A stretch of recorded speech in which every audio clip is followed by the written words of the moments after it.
Gadget में प्रकाशित किया जाएगा, उस दिन से अनुच्छेद 370 के सभी खंड लागू नहीं होंगे सिवाय खंड 1 के। 5 अगस्त 2019 उसी दिन दोनों सदन में ही पास हो गया था। 370 हट जाएगी कश्मीर से। बिल पास हो जाने के बाद सरकार ने अपने काम शुरू कर दिया, लेकिन ये बात कुछ लोगों को हजम नहीं हो रहा था। वो लोग जानते थे एक कश्मीर में 370 हट जाने से उनकी दुकान नहीं चलेगा, तो कुछ लोग थे उसको सीधा चैलेंज कर दिया सुप्रीम कोर्ट ने। अब 11 दिसंबर 2023 इसी तारीख को सुप्रीम कोर्ट की 5 जज ने बेंच की जज ने इसको निर्णय दे दिया कि सरकार के नियम अनुसार ने यही किया है और यही 370 हटे ही जाएगा, ये कभी लागू नहीं होगा। तो ये भी बात अभी कुछ लोगों को हजम नहीं हो रहा है। अभी भी ये लोग कुछ सवाल खड़े कर रहा है। और कहा था आतंकवाद खत्म हो जाएगा, समाप्त हो जाएगा, लेकिन क्या आतंकवाद समाप्त आज हो गया?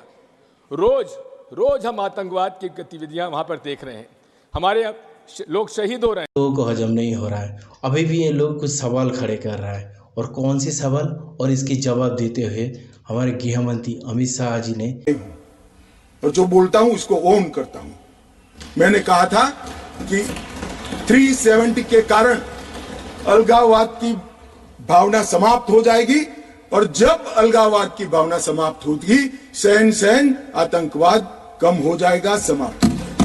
मान्यवर, ये बीच मझधार में 40 साल इन्होंने गलतियां करी, 80 के दशक से गलतियां करते आए, संवेदनशील हृदय से सोचते रहे, संवेदनाएं हथियार उठाने वालों के लिए रखे, और इस 40 साल की गलती को ऐसा सोचते हैं कि मोदी जी के 4 साल में सुधर जाएगा। मगर आपकी बात सही है, अपेक्षा ऐसी ही रखनी चाहिए। मैं अब विषय पर मान्यवर, मैं बहुत पास में नहीं जाता। जब चरम सीमा पर थे तब तो आंकड़े बहुत भयावह थे, 90 के दशक में बहुत भयावह आंकड़े थे। परंतु मैं यूपीए शासनकाल की बात करना चाहता हूं। 2004 से 14 जब सोनिया जी और मनमोहन जी की सरकार थी, कुल आतंकवादी घटनाएं 7217 हुई थी, और अब आतंकवादी घटनाएं सिर्फ 2197 हुई है। ये 10 साल। अब सुन लीजिए, बाद में मुद्दा खड़ा करिए खड़गे जी। 70% की कमी हुई है मान्यवर, 70% की कमी हुई, और उसमें धारा 370 हटाने के बाद केवल और केवल 4 साल ही गए। सिक्योरिटी फोर्स और नागरिक टोटल 2829, करीब 2900 नागरिक और सिक्योरिटी फोर्सेस मारे गए। अब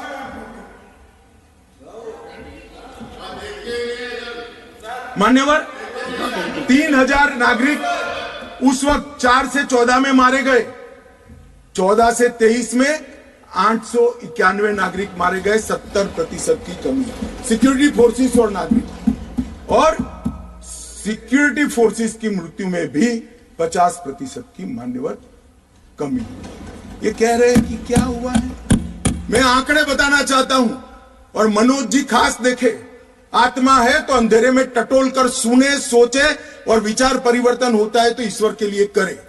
मान्यवर, ऑर्गेनाइज्ड स्टोन पेल्टिंग 2010 में 2654 घटनाएं थी, 2023 में सिर्फ 4 साल हुए हैं, एक भी पथराव की घटना नहीं हुई, एक भी नहीं। स्टोन पेल्टिंग में नागरिकों की मृत्यु 2010 में 112 हुई थी, क्योंकि स्टोन पेल्टिंग ही नहीं हुई है तो मृत्यु भी नहीं हुई, 0 मृत्यु हुई। मान्यवर, स्टोन पेल्टिंग में जख्मी नागरिकों की मैं बात करता हूं, सिक्योरिटी फोर्स नहीं, नागरिक जो घाटी के हैं वो 6235 थे, क्योंकि स्टोन पेल्टिंग नहीं हुई है, 0 जख्मी हुए। अरे भैया, इनको दिखाई नहीं देता है। सीज फायर वायलेशन की घटनाएं 2010 में 70 थी, और 2023 में 6 हुई।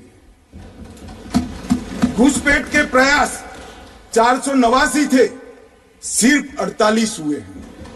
मान्यवर, वापिस लौट गए आतंकवादी 18 थे 2010 में, अभी 281 आतंकवादी घाटी छोड़कर। ये संवेदनशीलता का नमूना है नागरिकों के प्रति। मान्यवर, मैं आज बताना चाहता हूं आपको, इसलिए बताना चाहता हूं कि हमने सिर्फ टेररिज्म के खिलाफ आवाज नहीं उठाया है, टेररिज्म के खिलाफ आवाज नहीं उठाया, इस पर आक्रामक कार्यवाही करी, ऐसा नहीं है। हमने टेररिज्म की इको सिस्टम को खत्म करने का काम किया। जो टेररिज्म को फाइनेंस करते थे उन पर भी काम किया है। एनआईए द्वारा टेरर फाइनेंस के केस 32 रजिस्टर किए गए 2014 के पहले, एक भी। स्टेट इन्वेस्टिगेशन एजेंसी ने टेरर फाइनेंस के केस 51 रजिस्टर किए, पहले स्टेट इन्वेस्टिगेशन एजेंसी की जरूरत ही महसूस नहीं की गई थी। और मान्यवर, 229 टेरर फाइनेंस केस में अरेस्ट हुई है, 150 करोड़ की प्रॉपर्टी सीज हुई है, 57 प्रॉपर्टी सीज हुई है, और एसआईए द्वारा 134 बैंक अकाउंट में लगभग 100 करोड़ से ज्यादा रकम को फ्रीज करने का काम नरेंद्र मोदी। ये जो कह रहे हैं क्या बदलाव आया, मैं दिखाता हूं बदलाव क्या है। मान्यवर, आज मैं इतना कह रहा हूं कि हमने एक बहुत बड़ा कठोर निर्णय सुरक्षा की दृष्टि से हमने उठाए हैं। मान्यवर, मैं आज बताना चाहता हूं, पहले 2014 के पहले और आर्टिकल 370 नाबूद होने के पहले आपने देखा होगा आतंकवादियों के जनाजों में 25-25 हजार की भीड़ आती। मैं सभी सदस्यों को कहना चाहता हूं, एक भी दृश्य अभी देखा है 370 के बाद? ना, कोई नहीं करता साहब, क्योंकि हमने निर्णय किया है जो भी आतंकवादी मारा जाएगा उसी जगह पे संपूर्ण धार्मिक सम्मान और रीति रिवाज के साथ वहीं दफना दिया जाएगा। दोस्तों, आपको लोगों को क्या लगता है, सरकार द्वारा निर्णय ले लिया ये 370 कश्मीर के हट जाना चाहिए था या नहीं? जो भी आपकी राय है कमेंट सेक्शन में ज़रूर बता दीजिएगा। नमस्ते।